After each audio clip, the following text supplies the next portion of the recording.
दोस्तों एक काम करो, अपना हाथ उठाओ, उंगलियां स्नैप करो। सिंपल था राइट। अब सोचो वो स्नैप करने के लिए ब्रेन ने कितना काम किया। सिग्नल ब्रेन से निकला, स्पाइनल कॉर्ड से गुजरा, एक स्पेसिफिक नर्व पाथ पे चला, एग्जैक्टली सही मसल्स एक्टिवेट हुए, एग्जैक्टली सही टाइमिंग पर, एग्जैक्टली सही फोर्स के साथ। ये सब तुमने कॉन्शियसली नहीं सोचा, वो ऑटोमेटिक था। लेकिन जब आपने पहली बार हमने स्नैप करना सीखा, वो ऑटोमेटिक नहीं था दोस्तों। हम स्लोली सीखते थे, हाथ पोजीशन को ट्राई करते थे, कुछ बार फेल होते थे और फिर एक दिन ये क्लिक हो गया। वो जर्नी बिगनर से ऑटोमेटिक तक, यही है मोटर स्किल एक्विजिशन। और इसका साइंस समझना हमारी ट्रेनिंग हमेशा के लिए बदल देगा दोस्तों। नमस्ते दोस्तों, मेरा नाम है तरुण पथरिया और यह है मिराक्यूल्स हाई परफॉर्मेंस लैब। तो आइए आगे बढ़ते हैं। अब मोटर कंट्रोल होता क्या है? श्मिट और ली का motor control and learning 6th edition of human kinetics के हिसाब से, जो एक ये सर दोस्तों दुनिया की एक leading motor control text book है, इसके हिसाब से motor control is the process by which humans use their brain and nervous system to activate and coordinate the muscles and limbs involved in the performance of a motor skill. Simple words में, motor control वो process है जिसमें brain और nervous system मिलके muscles को exactly सही time पे, सही अमाउंट में एक्टिवेट करते हैं। दोस्तों ये डेफिनेशन सिंपल लगती है, लेकिन इस प्रोसेस की कॉम्प्लेक्सिटी एक्स्ट्रा ऑर्डिनरी है। सोचो एक क्रिकेटर के बारे में।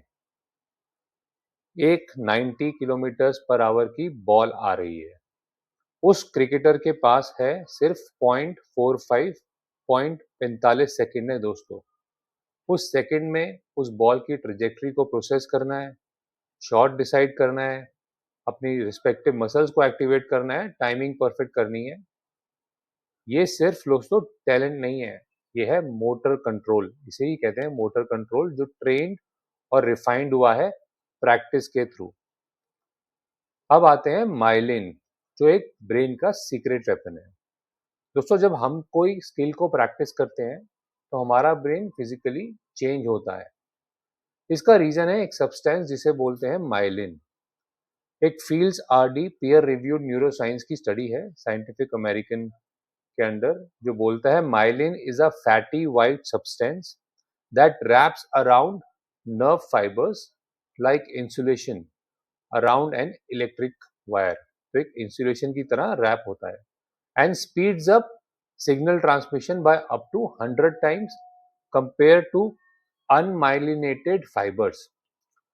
सिंपल वर्ड्स में, माइलिन एक इंसुलेशन लेयर है जो हमारे नर्व फाइबर्स के अराउंड होता है। ज्यादा माइलिन सिग्नल तेज, ज्यादा तेज ज्यादा एक्यूरेट।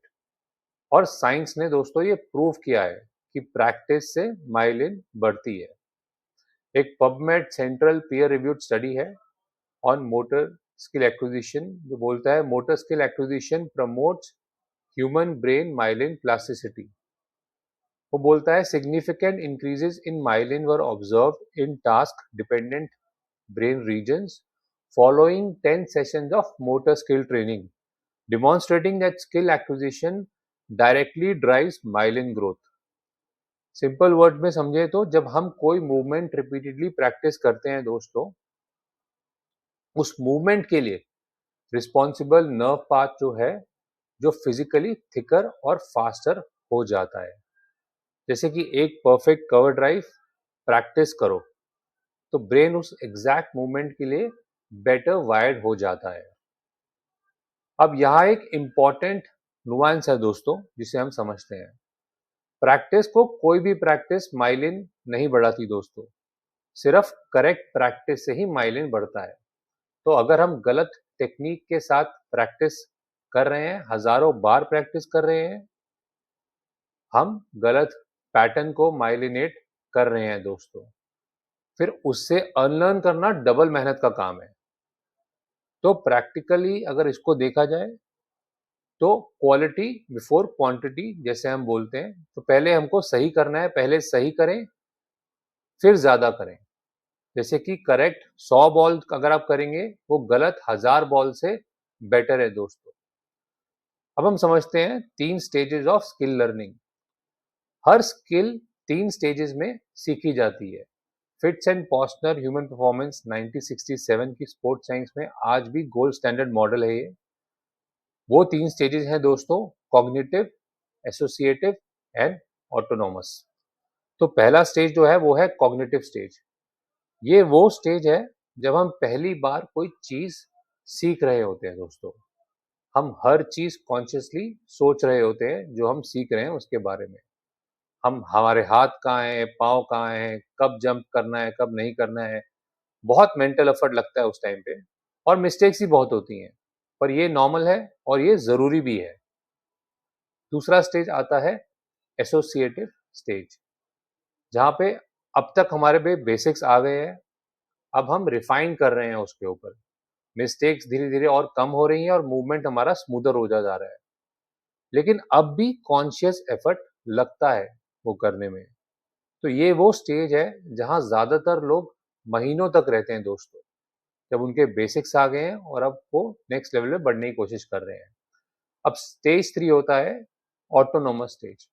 अब स्किल्स इस स्टेज पे ऑटोमेटिक हो गई हैं, हमें सोचना नहीं पड़ रहा, वो बस होता है। जैसे कि विराट कोहली बैटिंग करते समय शॉट सिलेक्शन सोचते नहीं, उनका ब्रेन ऑटोमेटिकली प्रोसेस करता है। यही ऑटोनोमस स्टेज है दोस्तों। अब प्रैक्टिकली ये कैसे इंपॉर्टेंट बनता है कि जब हम किसी भी न्यू स्किल के साथ स्ट्रगल करें तो ये मत सोचिए कि हम टैलेंटेड नहीं है। आप ये सोचिए कि आप अभी स्टेज 1 में हैं। स्टेज 1 से स्टेज 3 तक का टाइम डिपेंड करता है आपकी प्रैक्टिस की क्वालिटी और कंसिस्टेंसी पे। कोई शॉर्टकट नहीं है दोस्तों, लेकिन पाथ बिल्कुल क्लियर है। अब आते हैं नेक्स्ट हम डेलिब्रेट प्रैक्टिस के ऊपर। हमने आप सबने सुना होगा कि 10,000 घंटे का जो रूल है, मैल्कम ग्लैडवेल की बुक है आउटलायर्स में लिखा था कि कोई भी चीज 10,000 घंटे प्रैक्टिस करो तो उसमें हम एक्सपर्ट बन जाएंगे। लेकिन दोस्तों ये इनकम्प्लीट था। जिस रिसर्च पे ये बेस था वो रिसर्चर के एंडर्स एरिक्सन ने की थी, और एरिक्सन खुद पब्लिकली कहते थे कि ग्लैडवेल ने उसको पूरी तरह से नहीं समझा। के एंडर्स एरिक्सन और रॉबर्ट पूल पीक, एक रिपोर्ट है secrets from the new science of expertise 2016 की रिपोर्ट है। The right question is never how many hours you practice, it's how you practice. Deliberate practice involves activities specifically designed to improve performance with full concentration, specific goals and immediate feedback. मतलब simple words में 10,000 घंटे सिर्फ कुछ करते रहने से कुछ नहीं होता। जो मैटर करता है वो है डेलिब्रेट प्रैक्टिस। डेलिब्रेट प्रैक्टिस के 4 एलिमेंट्स हैं। एक है स्पेसिफिक गोल, हर सेशन के लिए एक क्लियर मेजरेबल टारगेट। जैसे कि आज मैं अपनी बॉलिंग रनअप की लास्ट 3 स्टेप्स इंप्रूव करूंगा फॉर एग्जांपल, नॉट कि आज मैं क्रिकेट प्रैक्टिस करूंगा। तो एक clear target.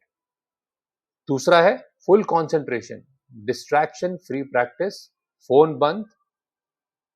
Deliberate practice mentally exhausting होती है दोस्तों, अगर थका नहीं तो शायद डेलिबरेट प्रैक्टिस की ही नहीं। थर्ड आता है फीडबैक। इमीडिएटली पता चलना चाहिए कि गलती कहाँ हो रही है। कोच से, वीडियो से या मेजर रिजल्ट से फीडबैक बहुत जरूरी है। फीडबैक के बिना प्रैक्टिस अंधेरों में चलने की तरह है दोस्तों। और चौथा है एज ऑफ एबिलिटी, वो जोन जहां हम कंफर्टेबल नहीं है लेकिन कंप्लीटली लॉस भी नहीं है। कंफर्ट जोन से थोड़ा बाहर लेकिन पैनिक जोन से पहले। अब प्रैक्टिकली हम इसको कैसे अप्लाई करेंगे? हर सेशन से पहले एक स्पेसिफिक गोल लिखिए, सिर्फ एक, स्मॉल और मेजरेबल। तो आपका ये धीरे धीरे हैबिट बन जाएगा। महीने में हमारी जो प्रोग्रेस है वो डबल कर सकती है ये हैबिट। नेक्स्ट पॉइंट पे आते हैं ब्लॉक वर्सेस रैंडम प्रैक्टिस। ये लास्ट कॉन्सेप्ट जो हम समझेंगे इस वीडियो में, ब्लॉक प्रैक्टिस होती है एक चीज को बार बार करिए, जैसे कि 50 स्ट्रेट ड्राइव्स, फिर 50 कट्स, स्क्वायर कट, फिर 50 पुल्स। रैंडम प्रैक्टिस है, मिक्स करिए, ड्राइव, कट, पुल, रैंडम ऑर्डर में। तो हम सबको पता है कि ब्लॉक प्रैक्टिस फील्स बेटर, वो ज्यादा ठीक लगता है, हम सेशन में बेटर परफॉर्म करते हो और प्रोग्रेस फास्ट लगती है। लेकिन दोस्तों साइंस कुछ और कहता है। शिया एंड मॉर्गन की एक रिपोर्ट है, जर्नल ऑफ एक्सपेरिमेंटल साइकोलॉजी 1971 में, एक सबसे replicated finding in motor learning है ये, कि random practice led to superior retention and transfer of skills compare to block practice despite poorer performance during acquisition. Simple words में, random practice session में harder लगता है दोस्तों, बिकॉज आप काफी चीजें करनी है, लेकिन जो सीखते हो वो ज्यादा टाइम तक आपके साथ रहता है और रियल सिचुएशन में बेटर काम करता है रैंडम प्रैक्टिस। क्योंकि रियल गेम में दोस्तों कोई नहीं बताता कि अभी स्ट्रेट ड्राइव आएगा या अभी कवर ड्राइव आएगा या कट आएगा। और प्रैक्टिकली देखें तो बिगनर्स के लिए थोड़ा ब्लॉक प्रैक्टिस ठीक है, लेकिन जब बेसिक्स आपके ठीक हो जाए, बेसिक्स आ जाए, तो अपनी प्रैक्टिस को रैंडमाइज करिए।